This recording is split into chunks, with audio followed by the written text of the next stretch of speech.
မနက်မိုးလင်းလို့ရေနဲ့မျက်နှာထိပြီဆိုတာနဲ့ဗုဒ္ဓံတရဏံဂစ္ဆာမိဘုရားကိုကိုးကွယ်ပါ၏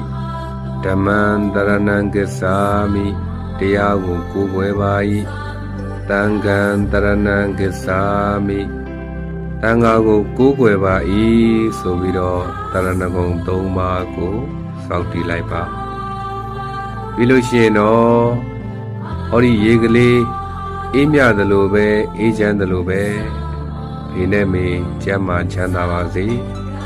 ဘိုးဘွားညီကိုမောင်နှမတွေနဲ့တတဝါတွေအားလုံးကျမ်းမာချမ်းသာကြပါစေဆိုပြီးတော့မေတ္တာပို့လိုက်မယ်ပြီးပြီဆိုလို့ရှိရင်တော့ငါဤကိုယ်မှာရှိနေတာယွန်ရှာပွဲတွေကြီးပါတကားဆိုပြီးတော့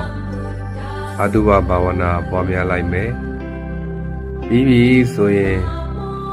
ငါဟာမနေ့တုန်းကမတည်သေးတဲ့အတွက်ကြောင့်ဒီနေ့အသက်ရှင်နေရတာဖြစ်တယ်ငါသည်မုတ်ချတရားမည်ငါသည်မုတ်ချတရားမည်ဆိုပြီး